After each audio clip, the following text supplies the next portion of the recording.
Hello friends, welcome to my channel. कैसे हैं आप सब? आई होप आप सभी अच्छे होंगे। दोस्तों, आज की हमारी जो क्लास है इसमें हम करेंगे बहुत ही लाजवाब हिस्ट्री के प्रश्नों को। तो आप क्लास में अंत तक बने रहिएगा और इन सभी प्रश्नों को सही करने का प्रयास ज़रूर कीजिएगा। तो देखेंगे हमारा पहला प्रश्न क्या है। इसके पहले अगर आप चैनल पर पहली बार हो तो चैनल को सब्सक्राइब कर लीजिएगा, बेल आइकन जरूर प्रेस कर लीजिएगा जिससे आने वाली क्लासेस का नोटिफिकेशन आपको मिल जाए। तो दोस्तों चलिए देखते हैं। हमारा पहला प्रश्न है कि सर्वप्रथम किस देश ने गुट निरपेक्षता की नीति को अपनाया? ऑप्शन दिया गया है भारत, पाकिस्तान, श्रीलंका और नेपाल। तो सबसे पहले भारत ने ही गुट निरपेक्षता की नीति को और तटस्थता की नीति को अपनाया था, इसलिए ऑप्शन नंबर ए हमारा बिल्कुल सही हो जाएगा। अगला प्रश्न है पंचशील सिद्धांत का प्रतिपादन कब किया गया? वर्ष 1953 में, वर्ष 1954 में, वर्ष 1946 में या 1956 में? तो पंचशील सिद्धांत का प्रतिपादन किया गया 20 जून 1954 को प्रधानमंत्री पंडित जवाहरलाल नेहरू और चीन के प्रधानमंत्री चाओ एन लाई ने आपसी बातचीत के द्वारा इसका प्रतिपादन किया था 1954 में। ऑप्शन नंबर बी बिल्कुल करेक्ट हो जाएगा। अगला प्रश्न है संयुक्त राष्ट्र संघ की स्थापना कब हुई?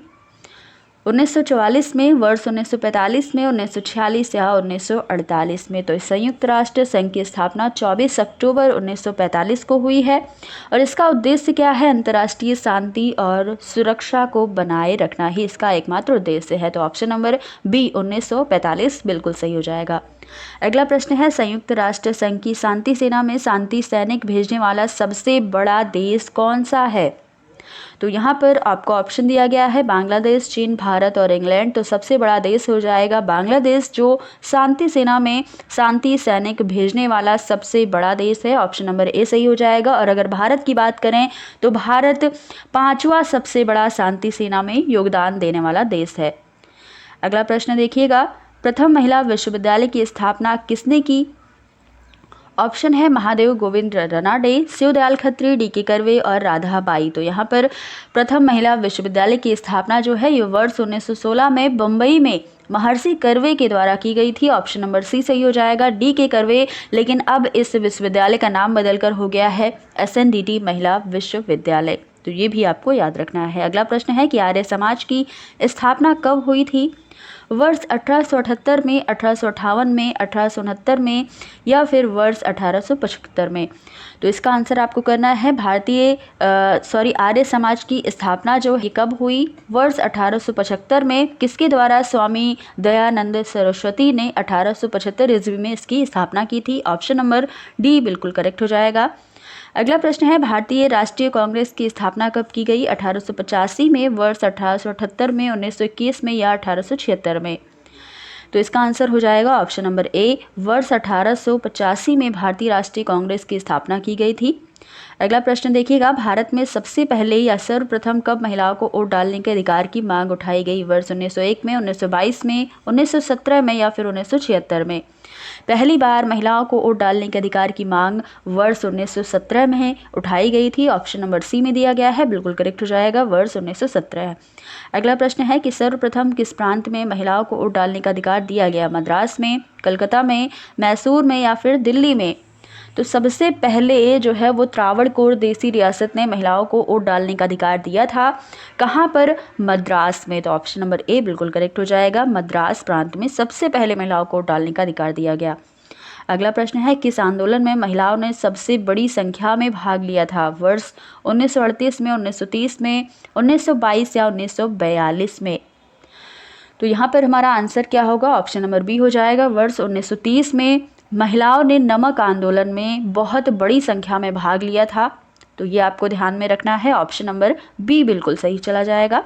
अगला प्रश्न है सती प्रथा को कब कानून के माध्यम से समाप्त कर दिया गया? 1888 में, 1854 में, 1829 या फिर 1912 ईस्वी में? सती प्रथा को कानून के माध्यम से 1829 ईस्वी में समाप्त किया गया था। ऑप्शन नंबर सी बिल्कुल सही हो जाएगा। अगला प्रश्न है राष्ट्रीय महिला आयोग का गठन कब किया गया? ऑप्शन है 1988, 1991, 1978 या 1992। राष्ट्रीय महिला आयोग का गठन जो है ये वर्ष 1992 में किया गया, जिसने महिलाओं के अधिकारों के संरक्षण का तथा उसके सशक्तिकरण को बढ़ावा देने का काम किया गया इसमें। तो हमारा ऑप्शन क्या हो जाएगा? ऑप्शन नंबर डी 1992 हो जाएगा। भारत के किस धर्म में बहुविवाह का प्रचलन है? मुस्लिम समाज में, हिंदू समाज में, पारसी या फिर सिख समाज में?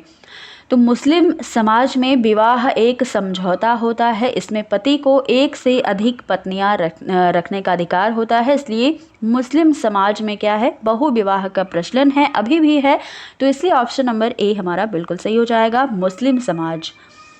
अगला प्रश्न है, शारदा एक्ट कब पारित किया गया? वर्ष 1902 में, 1829 में या फिर 1978 में?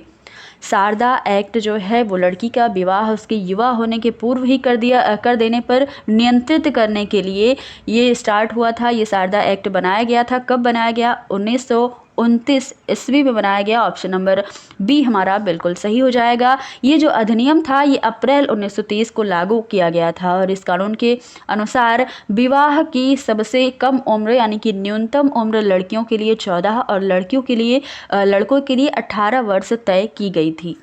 तो ये सारी बातें आपको ध्यान में रखनी है। ऑप्शन नंबर बी बिल्कुल सही हो जाएगा। अगला प्रश्न देखिएगा कि हिंदू उत्तराधिकार अधिनियम कब पारित किया गया? वर्ष 1951 में, 1948 में, 1956 या 2000 में? तो इसका आपको आंसर करना है कि हिंदू उत्तराधिकार अधिनियम कब पारित हुआ। देखिए वर्ष 1956 में पारित हुआ, इसलिए ऑप्शन नंबर सी बिल्कुल सही हो जाएगा। अगला प्रश्न है, भारत में समान भुगतान अधिनियम कब पारित किया गया? 1976 में, वर्ष 2008 में, 2009 में या फिर 2013 में? तो इसका आंसर हो जाएगा वर्ष 1976 में भारत में समान भुगतान अधिनियम पारित किया गया था। ऑप्शन नंबर ए हमारा बिल्कुल सही हो जाएगा। अगला प्रश्न देखेंगे। अगला प्रश्न क्या है कि भारतीय संसद में कब सती विरोधी अधिनियम पारित हुआ? देखिए संसद में सती विरोधी अधिनियम जो है ये 1987 में पारित हुआ था। ऑप्शन नंबर बी में दिया गया है, यही हमारा बिल्कुल करेक्ट आंसर हो जाएगा। अगला प्रश्न है कि संसद में महिलाओं का अभद्र प्रदर्शन या निषेध अधिनियम कब पारित किया गया? इसका आंसर आपको जल्दी से करना है। पहले ऑप्शन देख लीजिए कि 1987, 1986, 1978 या 2001 में। तो सबसे पहले ये जो अधिनियम था ये 1986 में बनाया गया था। ऑप्शन बी में यहाँ पर दिया गया है, बिल्कुल सही हो जाएगा। अगला प्रश्न है, संसार का प्राचीनतम ग्रंथ कौन सा है? वेद है, महाभारत है, उपनिषद है या फिर पुराण है? तो संसार का प्राचीनतम ग्रंथ ऋग्वेद है, यहाँ पर वेद दिया गया है, तो ऑप्शन नंबर ए बिल्कुल करेक्ट हो जाएगा। अगला प्रश्न है कि बौद्ध धर्म के संस्थापक कौन थे? महावीर थे, महात्मा बुद्ध थे, जमाली थे या फिर अशोक थे? तो बौद्ध धर्म के संस्थापक महात्मा बुद्ध जी थे। इसका आंसर आप सभी को पता होगा, तो ऑप्शन नंबर बी हमारा बिल्कुल सही हो जाएगा। अगला प्रश्न है कि जैन धर्म के संस्थापक कौन थे? महावीर थे, महात्मा बुद्ध थे, ऋषभदेव थे या फिर कापालिक थे? जैन धर्म के संस्थापक थे ऋषभदेव, इसलिए ऑप्शन नंबर सी बिल्कुल सही हो जाएगा। ईसाई धर्म के संस्थापक कौन थे ये भी आप बता दीजिए जल्दी से। तो Isa Masih, Julian फोर्टेज, Francis day या फिर मदर टेरेसा? ईसाई धर्म के संस्थापक ईसा मसीह थे, ऑप्शन नंबर ए बिल्कुल सही चला जाएगा। अगला प्रश्न है कि इस्लाम धर्म के संस्थापक कौन थे? गुरु नानक, रसूल और नबी मोहम्मद साहब या फिर कल्वे जवाद?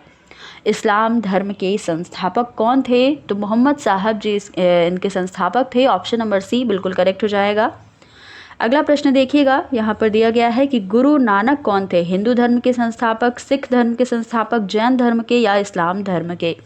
तो गुरु नानक जी सिख धर्म के संस्थापक थे, ऑप्शन नंबर बी सही हो जाएगा।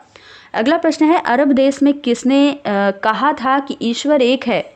मोहम्मद साहब ने कहा, इब्राहिम ने कहा, ईसा ने या अमर अब्दुल्ला ने कहा? तो अरब देश में किसने कहा कि ईश्वर एक है? ऑप्शन नंबर ए मोहम्मद साहब जी ने ऐसा कहा था, ऑप्शन नंबर ए बिल्कुल सही हो जाएगा। अगला प्रश्न देख लीजिए जो आज का हमारा आखिरी प्रश्न होगा कि सिख धर्म का मूल सिद्धांत क्या है? ईश्वर एक है, ईश्वर अद्वैत है, ईश्वर निराकार है या ईश्वर का अस्तित्व ही नहीं है? तो यहाँ पर सिख धर्म का मूल सिद्धांत था कि ईश्वर एक है और उसी को सबको बनाया है, उसी ने सबको बनाया है, तो ऑप्शन ए हमारा बिल्कुल सही हो जाएगा। तो दोस्तों आज हमने इतने सारे प्रश्नों को यहाँ पर किए हैं, जो इजी प्रश्न भी रखे गए थे और आपके लिए थोड़े से टफ प्रश्न भी रखे गए थे। तो दोस्तों आप बताइएगा कि आपको ये क्लास कैसी लगी, आपके कितने प्रश्न यहाँ पर सही हो रखे हैं। तो दोस्तों ये सारी बातें आप ज़रूर बताइएगा और ये भी बताइएगा कि आपको ये वीडियो कैसी लगी। तो फिर मिलते हैं अगली क्लास में कुछ नए प्रश्नों के साथ, तब तक के लिए धन्यवाद।